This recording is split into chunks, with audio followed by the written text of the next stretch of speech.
Hello, everybody. This is Sam Andrus with the Terra Firma podcast. Let me get dialed in here. Hope you are doing well. Now I can hear myself. But anyways, it's really hard for me to believe that we're into May, but summer is around the corner. I think it's the third week of summer or the third week of June is when summer officially is to happen, I guess.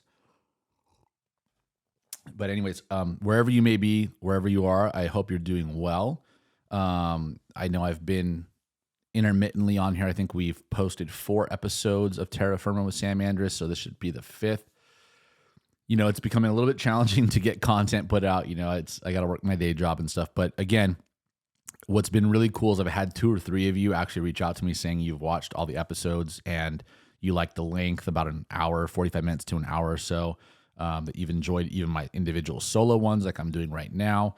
And I do have some guests lined up. It's been a little tougher to coordinate schedules, but I do have some really cool people coming on to join me here over the next several months. I hope should work out. But continuing to get things dialed in here. And today it's a Monday morning, Monday afternoon now, musings with just myself. I want to talk about a couple of things and we'll kind of freewheel it here. I think the first thing I want to talk about today is going to be higher education, college, university, grad school. And then I want to talk about just some current events and some current news and whatnot, and we'll just walk through some of that. And again, this is just me giving thoughts and opinions and perspective, and you may or may not agree, and that's okay. I try to be rational and call balls and strikes, but of course, I am a human being, and all humans do not always get it right. But my goal is to get it right. So we'll take a round of applause on that from our studio audience. By the way, I got to shout out Bill Maher. Bill, I finally got my Bill Maher mug, my official one. Those of you that know me know that I'm a huge Bill Maher fan. Because I'm definitely, I identify as a classical liberal, but I definitely have no tolerance for party politics. I think they're the antithesis of free thought and free thinking, just by their very nature. Not necessarily that people that identify as Democrat or Republican intend to not be free thinkers, but I think once you start identifying yourself by a political party that is beholden to money and big money, then the ideas that are presented to you from that party become limited and truncated, and that becomes the opposite of free thought and critical thinking. And so, unfortunately, I think that's a lot of where we are. As I golf and as I meet people and as I work in real estate and mortgages and I talk to more and more people, I find that very few people, when we talk topics, is there huge disagreement, right? I would say the majority of people that I talk to think that the whole gender ideology movement, the whole pronoun, that there's an seemingly unlimited number of pronouns that can be made up and that are to be respected equally at all times. I would say like 90% or more of people I talk to think that that's absolutely odd and weird and crazy. And almost uniformly, even friends that surprised me, that I thought, they're probably going to disagree hardcore with me on this. They think the whole notion of having to accept transsexual people as literally the biological gender that they're claiming they now are is absurd. So I've been taking heart in that fact. And so what does that have to do with our topic today or our topics? I don't know. It kind of actually does have something to do with it. It has to do with higher education. And I'm going to meander through a lot of thoughts. I worked in higher education. Well, first of all, I have a bachelor's degree and a master's degree. My bachelor's is in business. My master's degree is in theology and philosophy and biblical studies. So I did learn textual Greek and Hebrew. Thank you very much. I claim that badge of pride. I had to suffer through those courses. But what it did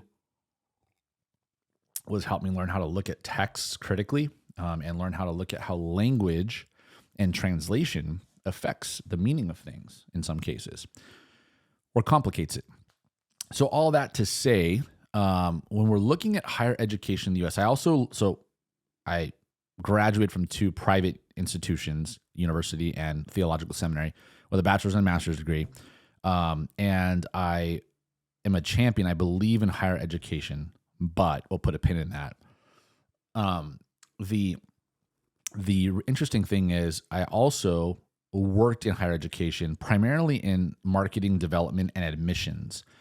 So I've seen how universities recruit students, what the students are told, what they're de facto promised, even if it's not direct promises.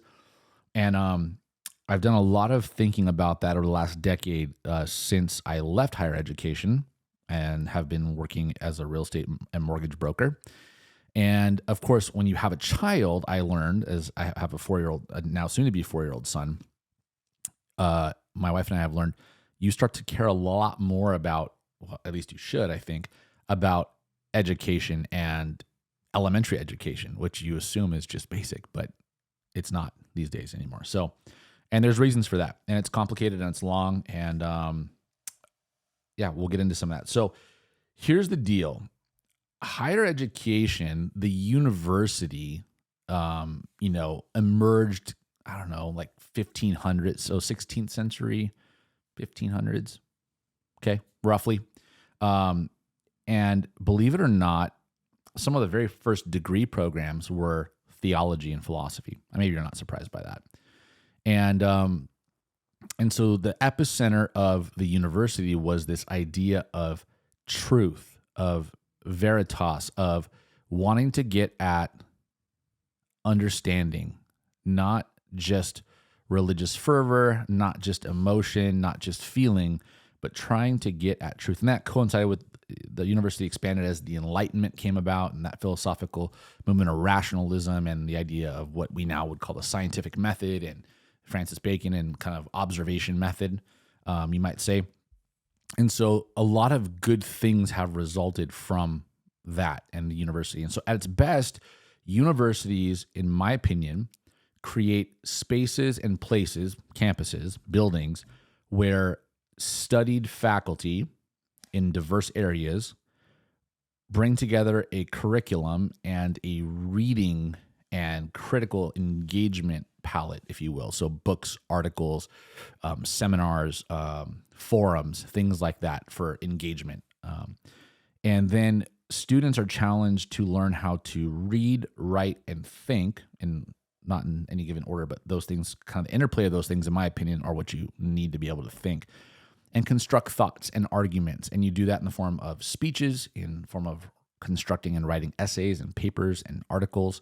And it's that process that helps someone become able to be open-minded, to hear new ideas, synthesize them, critique them, reject them, or embrace them, and then put out information around those thoughts and ideas that is now helpful. I think that's kind of, at its best. Now, as with anything, when money becomes too big, like college sports, I'm an avid college sports fan, but it changes things. It changes the purity of things. It changes the mission of things. It changes the telos, the end goal, right, of things. And so that's not to say I'm anti-money. You do need money and you need resources to employ people, to do the services, to perform the goods, all that. I totally get that. But now the money's become so big. Like Harvard University, I think, has a $50+ billion endowment. That means they have $50 billion nest egg that's just kicking off money. Now, in and of itself, it's not necessarily a bad thing, but I'm guessing Harvard had to link themselves to a whole lot of industries and people that they are kind of now informally and formally tied to, and therefore may, critique what's coming out of Harvard. Now, again, I'm just using Harvard as an example. I'm sure there's fine things. Now, here's the deal. University should be diversity of thought. The thing that I find concerning, I saw this back in 2002, 3, 4, and again, I went to a small liberal arts private Christian university of the evangelical persuasion, probably moderate. Some people would call it a conservative school. I'd call it moderate to progressive, at least for evangelical Christian standards. The thought that was coming out, and I encountered this in my my sociology course, my general studies sociology course, and the line of thinking was, and of course in philosophy classes as well. I saw very early stages of this idea of like, people getting grades for participating, people getting scholarships for, things like diversity and ethnic studies and things like that. which are not bad in and of themselves. Excuse me again, my Bill Maher mug. I'm so happy I just got this in the mail about a month ago. So what I saw, the biggest thing to me was the early stages of seeing people that were entertaining the thought that one's physiology and biology do not determine gender. Now, I wouldn't say that was widespread at the time like it is now, but it was definitely the early stages of that crazy notion, right? And in and of itself, people are free to present. That notion should be able to be presented at a university setting. The troubling thing that I see is at universities is that's being not presented as a way that people view gender and biology, in contrast to settled biological fact. It's being almost in a religious manner presented as the only way. Like, in other words, if you don't view gender as fluid, if you don't view gender as a personal felt identity that's subjective, then you're a Neanderthal. Then you're this kind of racist, transphobic, bigot, backwater weirdo, which is wild. And the problem is manyfold, but let me just back up a little bit. So universities and colleges, the tuition we're talking about the U.S. specifically here, the tuition has astronomically risen, right? In 2004, when I graduated from Azusa Pacific University, I think I paid for a semester, including housing, about $13,000. So it was about $26,000 for the year. And that included your apartment for the year. So $13,000 a semester.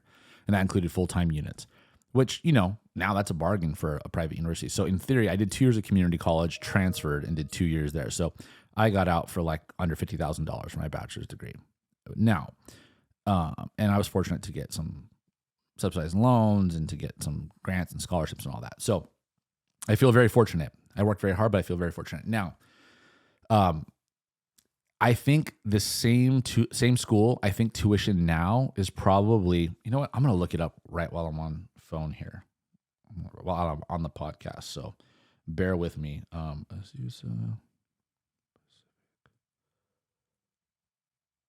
And I know if I was professional, I would already have all these numbers up. But again, I'm just freewheeling. So let's see.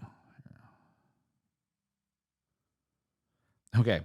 So now it is $41,510 for the year. And that doesn't include housing. So in 20 years time or 19 years time, the school I attended went from about $8,500 to $9,000 a semester to, or we'll call it $18,000 a year, $19,000 a year for tuition, to $41,000. So it's more than doubled in 20 years. So that's pretty significant. And again, you're $41,510 a year. You're probably looking at another $8,000 to $10,000 on top of that. So about $50,000 when you include housing and meals and all that stuff. So we're talking $50,000. We're talking $250,000 for a 4-year degree. That's absurd. Now, what's happened is a couple things. One is whenever the government makes loans widely available for anything and they subsidize them, it can lead to bad things because people, especially when they're 18 or 19, are willing to think short term and just take out loans. Like, hey, it's being offered to me. I'm not going to look at the return on it. I want to go to college. I want to graduate. So I'm just going to take out the loans. Take out all the loans, all the grants, all of this, all that. Whatever is available to me, I will take out. Which for a while kind of worked because the value proposition was there, because universities and colleges went from this notion of being centers of truth and inquiry and critical thinking and diversity of a thought and opinion and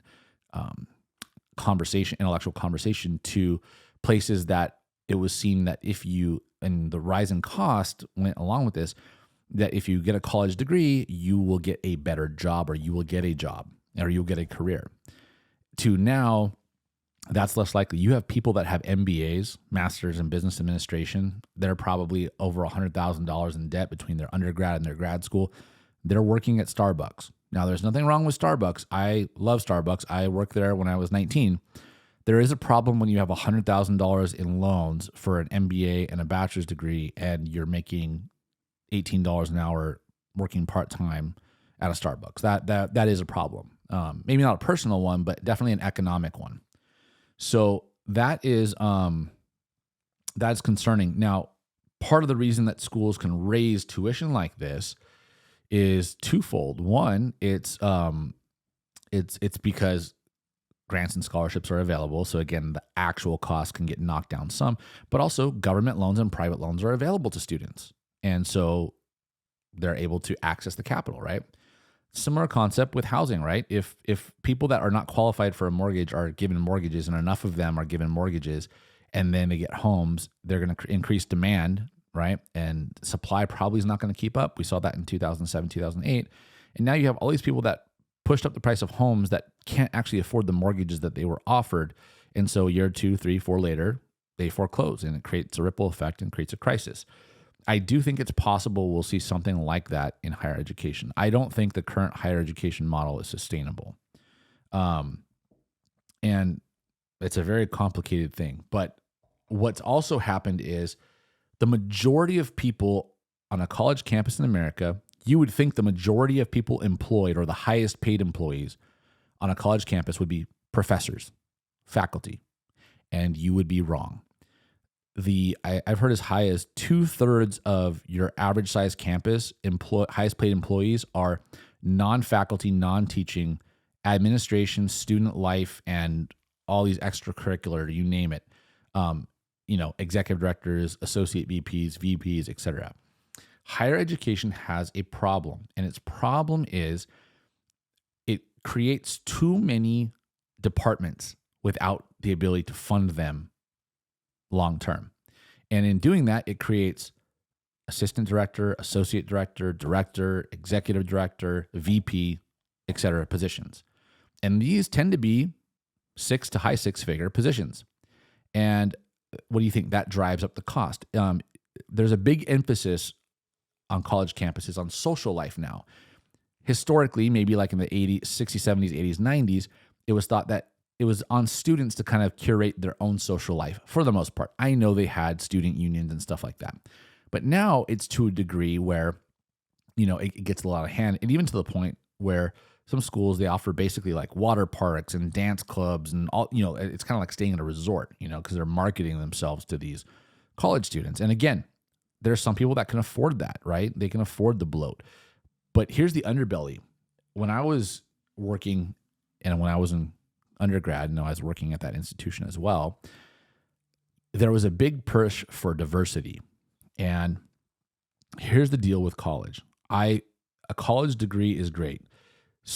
Having the discipline of going to classes and having to focus and think and read, Descartes, Kant, Heidegger, St. Augustine, Karl Barth, the latest business leadership books, having that curated for you and presented to you in lectures, and then having to engage with your peers on the ideas and do projects and craft things and construct things. Those are all net positives.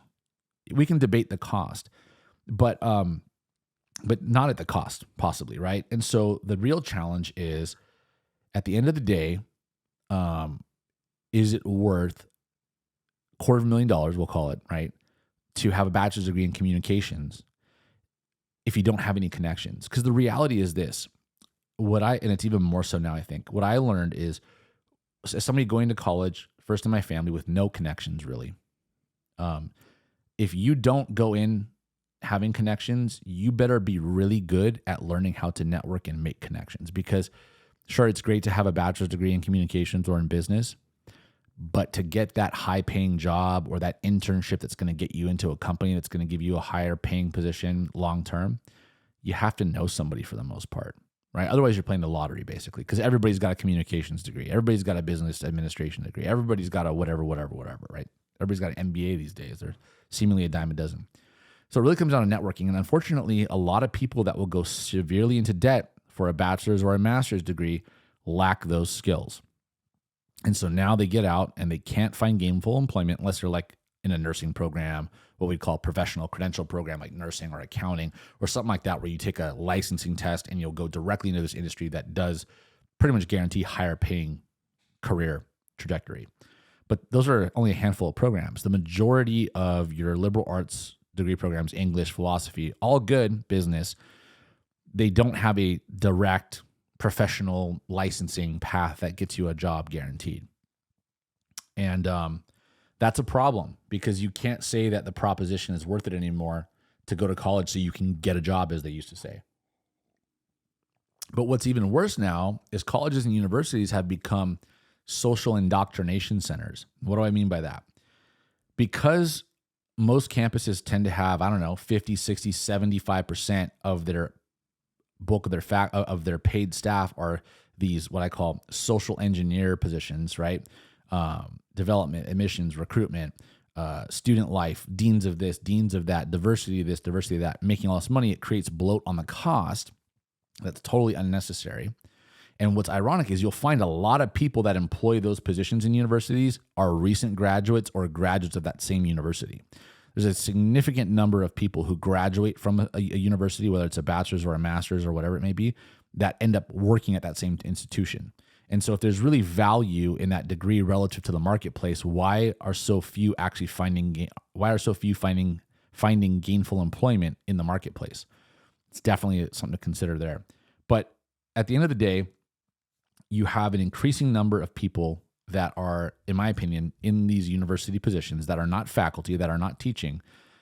Some of them are teachers, but that are engineering this social dynamic where we find ourselves, where basically they're trying to indoctrinate kids into what to think, what's acceptable.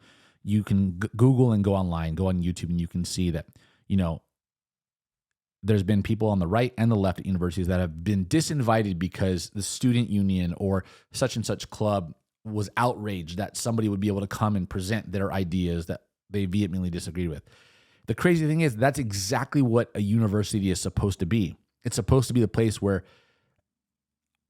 oddly enough, even somebody who maybe holds abhorrent ideas like Nazism or white supremacy, they can come on campus and they're an intellectual and espouse their ideas, right? If they're invited, and engage in an exchange. And the way that we combat ideas that we don't like is with better ideas, is with counter ideas, is with critiques, right? Not violence and not rejection. You want to bring everything to the light so that the truth can emerge, right? And so what's happening, I think, now is where you see this extreme liberal bias. And keep in mind, I'm a person who identifies as classical liberal, but generally more liberal, okay? But things have gotten so far off the rails now that the universities are dominant where you can't even have any, basic reasonable conservative voices or critical voices. And in a sense, you almost have to have this uniform opinion or this litmus test before you're even allowed to present your ideas, or you'll be protested or shouted down or whatever it may be. So that's a real problem. And I think a lot of that is because in our university system and just in our parenting styles, we've coddled kids a lot. We don't want to expose them to adversity. We don't want to expose them to challenging ideas, So what we do is we create a silo.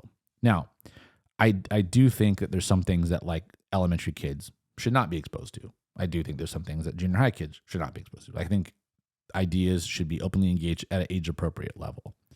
But by the time you get to college or university, you should be able to listen to or hear any idea, because it's just an idea.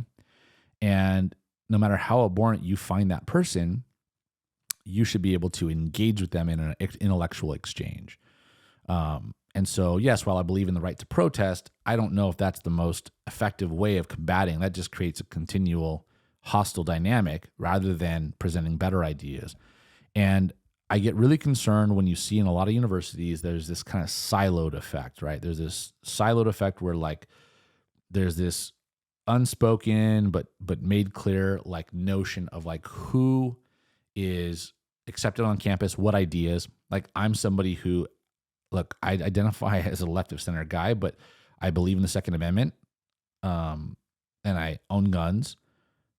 But I'm also open to the idea that we should have a conversation about more gun laws for gun safety. But I also respect the fact of like a conservative point that in reality, people that are mentally deranged and people that are going to commit crimes, doesn't matter how many gun laws you have on the books, they're not going to respect them. Okay. So right there, I kind of, embrace some conservative talking points, you might say, and some liberal ones. And then there's some of my liberal friends that think the idea that anybody owns a gun, that you're an insane, crazy, irrational person. And so the problem is we have these extremes and we can't have any nuance in between. And what we need is nuance in between. And universities and colleges used to be the places and the spaces in our society where we could have that nuanced in between. But they've been overtaken by these ideological extremes. And so therefore we don't have a public square. We don't have a public space, podcasts primarily, where we can just openly dialogue and say, this seems unreasonable to me. This seems reasonable. Or what, have you thought about this? Have you thought about that? We lack that a lot in our public dialogue. So, as an example, I'm somebody who I believe in a woman's right to choose to have an abortion. I don't believe personally in abortions. In other words, I wouldn't be a proponent of abortions, but I believe in a woman's right to make that decision with her, before God, with her family, doctors, whoever she wants included. And I do believe that we should, as a society, should work to provide as many alternatives to make it possible for women to not abort babies. But I do believe a woman has a right to make that choice for herself, and that philosophically that's consistent, right? So I believe in personal efficacy and personal freedom. At the same time, I'm personally against abortion, right? It's the same thing with I believe in somebody's right to, live a homosexual lifestyle. I may or may not agree with that, but that's irrelevant. I agree with their right to live the lifestyle they choose. However, I don't have to personally agree with it necessarily. Same token, if somebody identifies as transsexual, I can think that that's weird, but I can think they have that personal right to do that. But I can also insist that they don't have the right to demand that everybody else celebrates that. And that's another line that we've crossed in this country, where I'm all on board with tolerance and people having their individual freedoms and their own self-efficacy and determination to live the way they choose to live. But now we're getting to a point where people are seemingly wanting, especially in the LGBTQIA, all that jazz, are seemingly demanding that if you don't celebrate them, you're a bigot. It's not enough to tolerate them and allow them their own personal determination. Now you have to celebrate and endorse them. That's where I have a problem, because they're not going to endorse my lifestyle and opinions, most likely. And so essentially what they're saying is mine or somebody else who may not want to endorse and celebrate their way of life is de facto a bigot or transphobe or homophobe, whatever it may be, which is also weird because I'm not phobic of any of those things. I'm not afraid of transsexual people, and I'm not afraid of homosexual people.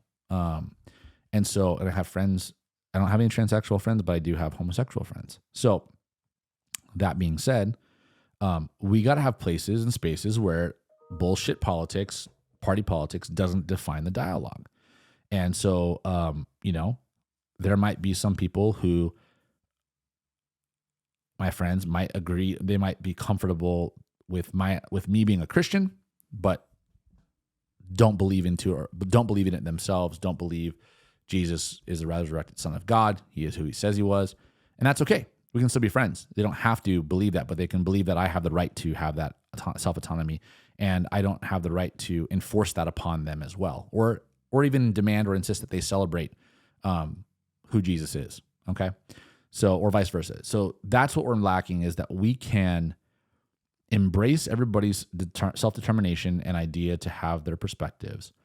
But we don't need to demand or insist that we have to celebrate those things. And that's, I think, where people are starting to get fatigued, is you have all these corporations that are coming out in college campuses, and, there's a week and a month for everything now, and it's really just become silly. And really, honestly, it's sad because it's really corporate marketing teams using those quote unquote causes or issues. So at the end of the day, I've really pondered the notion as it is right now. I don't know the value of a university education. I mean, I believe in education, but like if I'm talking to somebody and it's going to be, say it's 200, it's a quarter, let's say they're going to go where I went to University of Azusa Pacific. It's say they say, hey Sam, it's going to be $250,000 for me to send Susie or Bobby to APU for 4 years. And let's just say they're getting, let's say they're getting 100 generously. Well, let's say they're going to get $25,000 a year in financial aid. Okay. So let's just say, I don't think it would even be that high in the best case, but let's just say they're going to get 100,000 of that covered for free. We call that a discount rate in higher education. So let's just say the rest is to pay either cash or in loans, usually in loans, for $150,000. Is it worth Bobby or Susie going to a place like Azusa Pacific? And I love APU. It's got its faults, and I'm just picking on it because it's a personal example. But is it worth them to come out with $150,000 in debt for a communications degree? And right now, with student loan rates being, I don't know, somewhere around like 7 or 8%, that's a pretty pricey payment. I'm going to say, no, it's probably not worth it. And here's why. If they were going to nursing school, if they were going to be in the medical profession, and they had a long-term commitment to go all the way through, then I'd say, yeah, it's probably worth it then. And there's also like a lot of scholarship money available for that type of stuff, and like loan forgiveness. And, if you become a nurse, sometimes the hospitals will sign you, and your new job, you get a bonus or a sign-on commission or those things like that. So again, but in general, am I on board with people getting an English degree and going $150,000 in debt for it? No, I'm not. It doesn't make sense, especially because you can get an English degree from, I think it's Yale has all of their courses online for free. One of the Ivy League schools, or multiple Ivy League schools do. So you can get the knowledge for free. So then the question becomes, does the paper and living on campus really matter? I would say it only matters if you're a super networker and you plan a network, especially if you're going to go to a place like Harvard or Yale, then it could matter big time. So the deal is, I think the hard part is not a lot of people are capable of figuring out the syllabus to learn to like read psychology, read science, learn math, do those things. And of course, there's value in the physical present discussion, with your peers and with the faculty and professors. There's value in getting up in front of people and giving a presentation to a group of your peers. There's value in that. But I don't know if it's $150,000 in debt type value. And so I just don't see that as being sustainable, especially with what housing costs are now, what fuel costs, what everything else costs. Honestly, it really depends. It's more case by case than ever before. And if I was advising, like my own son, I'd probably say, you know what, pick a career path or get your real estate license, or look at a business that you could start, work in that industry and then look to start your own business after getting some experience in that industry. Things like that, go to community college for a couple years and definitely to figure out what you want to do, unless you're getting like a full ride scholarship to a 4-year school. I'll be honest with you. APU was great, but my experience at the community college I went to for 2 years was phenomenal. Now, I had to do a lot of self-directed effort, but I got great tutoring. I had great faculty there that actually were small class sizes, and they actually like poured into me as well. So people not community colleges, again, I haven't been to one in about 20 years, but so they could be better, they could be worse. But again, my experience is, as with most things in life, what you get out of it is going to be what you put into it, right? So again, for me, that was like to pass my college algebra courses with a B+ or better. I went to tutoring 4 to 6 hours an afternoon twice a week for that semester at my community college. Not a lot of people in my class wanted to do that, but I knew I wanted to get a business degree. I knew I needed to commit to getting at least a B+ to get into school, and it took extra work for me. So again, college and university, you got to think more strategically from the financial aspect, the investment versus the value, the debt versus the value on the back end. On top of that, a lot of degrees, it's not enough just to get a bachelor's degree. So you got to assume that you're going to have to go to grad school as well. Again, there's something to consider there. And then I think even as important, or maybe more importantly, the social aspect. Again, I don't want to tell anybody how to think or what to believe, but I certainly don't want my kids, or I don't want to be part of a place that says this one way is a socially acceptable way, or socially acceptable opinion to have. And even worse, if you deviate from that, we're going to isolate you and we're going to call you a bigot and a transphobe and a whatever else, whatever else we can to like not have to deal seriously with your critique.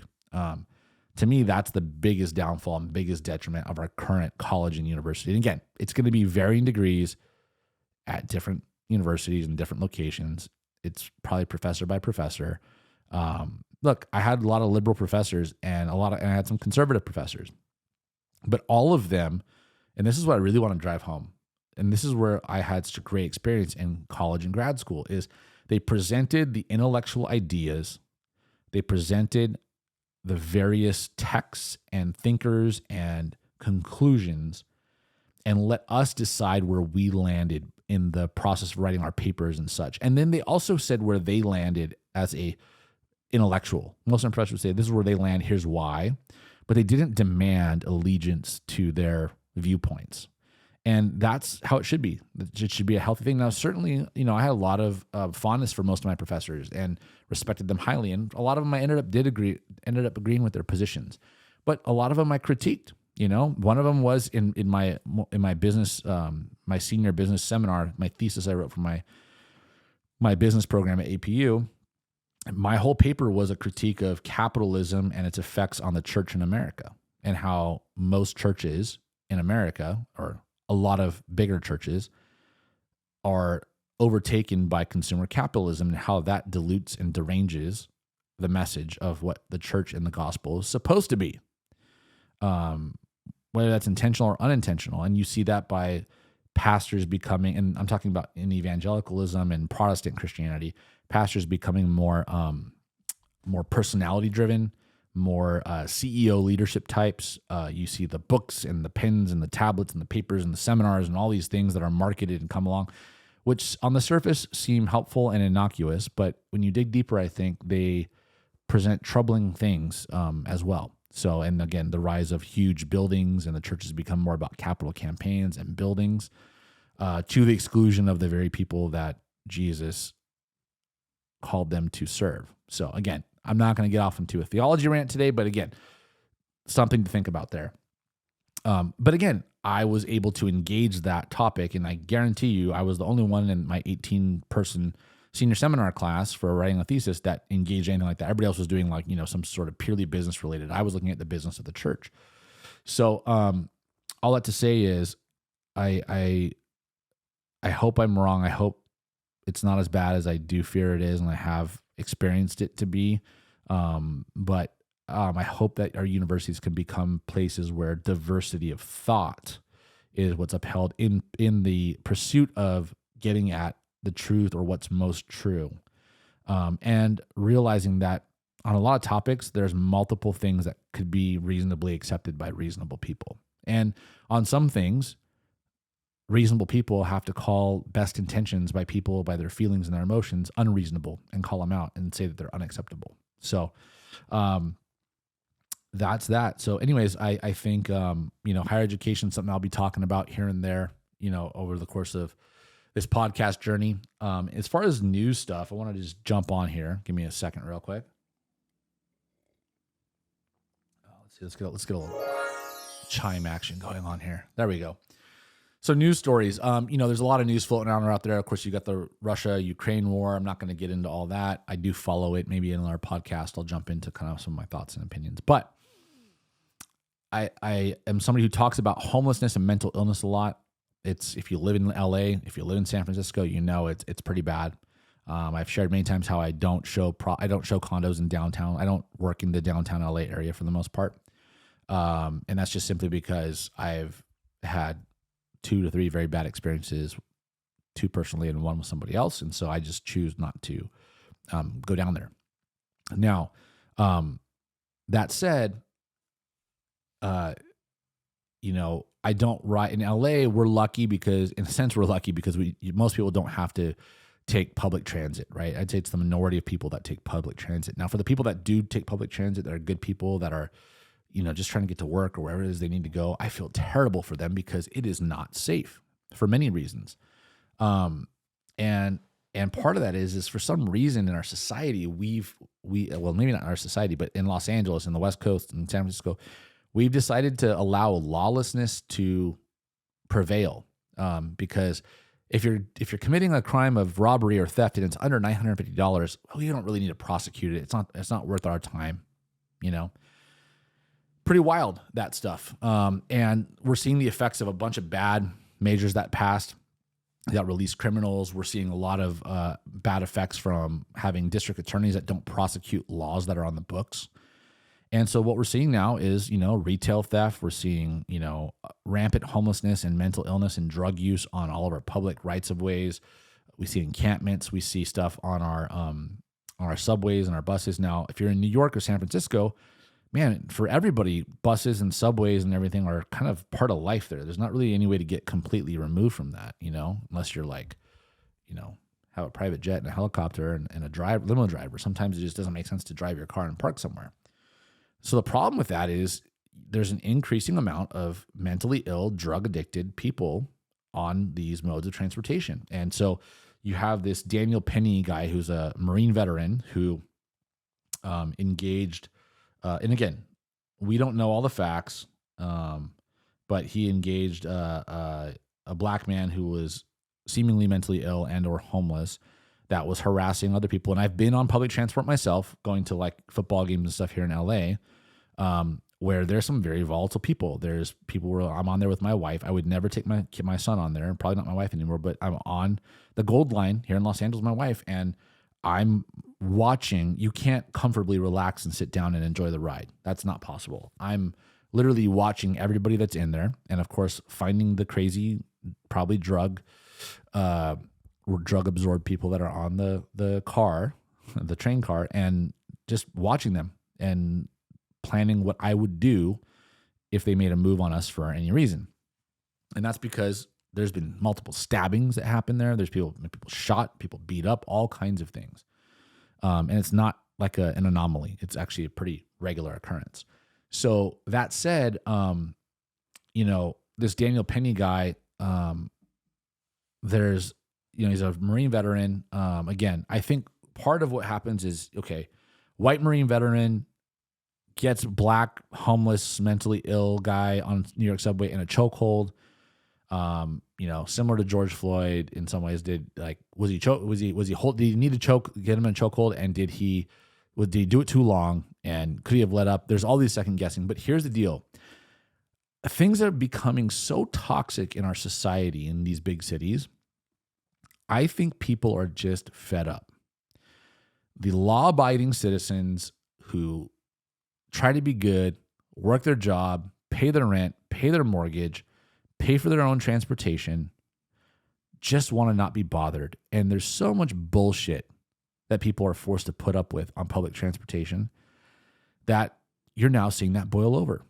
And look, it's always unfortunate when somebody dies, even if it's a justified shooting or whatever to defend yourself. You never want an outcome where a life is killed. You don't want that. It's always sad. But at the same time, again, we'll see if this goes to trial. Maybe it was excessive, but I could see the situation where this guy was harassing people, and it appears there's other video where he's harassing people and being aggressive, and it turns out he was arrested like 40 times, a bunch of stuff, and of course Daniel Penny didn't know he was arrested and on parole or whatever, but like, yeah, so I could see why somebody like a Daniel Penny gets up and says, F this, I didn't fight for this shit to be how we live our lives here, and this guy's harassing me and other people, I'm just going to take him out. I'm gonna control him, and I don't think from the video I watched, I don't think he intended to kill him. So here's the hard part, right? Here's the rub. It's the same thing with George Floyd. The cops didn't need to kneel on him for 8 minutes and whatever it was. He didn't need to. He was under control. You could see in that video there was multiple people there's multiple cops that were controlling him. And he had drugs in his system, which probably contributed to some of his cardiovascular and pulmonary issues that led to his death. But again, here's the deal. If I go onto a public mode of transit and I'm abnormal, I'm volatile, I'm threatening people, I'm erratic, I don't think it's on people to necessarily choose to just sit back idly and wait for somebody to do something, because we see it so often now. I think, unfortunately, people have to, in some of these cases, try to be proactive. And, this Daniel Penny guy doesn't try to punch him out and beat on him. And that way, he literally got him into a jiu-jitsu style chokehold to try to control him. I don't think he was trying to get him choked out completely, but to control him, to calm him down, or maybe even choke him out. In most cases, honestly, from what I know, I think it's the more safe and humane way is if you can control somebody and choke them out, it's better than knocking them out. It's better than, getting into actual fisticuffs, fist fight, So again, unfortunate situation, bad outcome. But at the end of the day, I mean, we've got to recognize the level of deterioration where lawlessness and people harassing people has become such commonplace.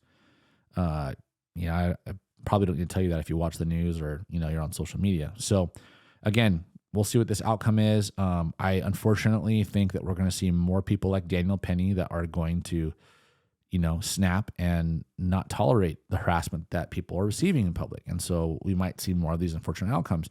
And I think that's because we need to have way more policing. We need to have way more trained policing, and we need to have way more enforcement. And we need to start jailing people and getting them into mandated locked up drug rehab, mandated locked up mental care. That's just the way it is.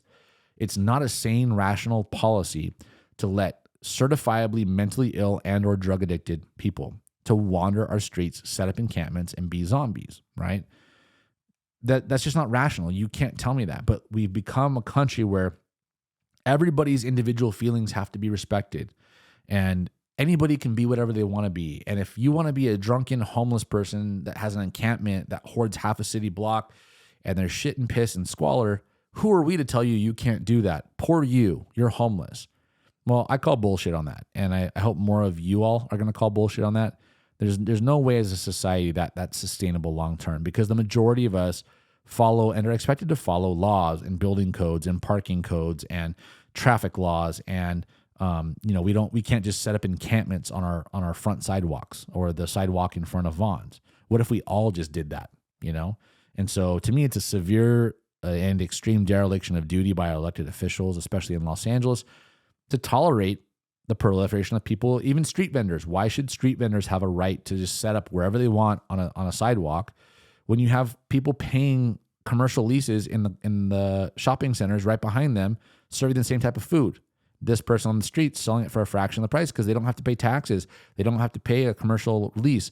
They don't have to pay for equipment. They don't pay for lighting or electricity or any of those things. And they're not legally employing people that are W-2 and taxed and all that. You see what I'm saying? So it's de-incentivizing people to do things the right way, or what we used to consider the right way, that contributes to the safety and the flourishing of society. So those are some of my thoughts on that news story. I'm not going to get into any others. I'm going to wrap it up here. We're coming up on the hour mark. So again, hopefully maybe some of you shared my thoughts that I shared on higher education. If you have any comments or questions about some of the comments on higher education or this Daniel Penny story, hit me up in the DMs, leave me a comment on YouTube, reach out to me somehow. I'd be happy to clarify or dialogue or engage. And hope you're doing well. And we'll be back on the Terraform podcast with Sam Andrus here sometime shortly again. Take care, y'all.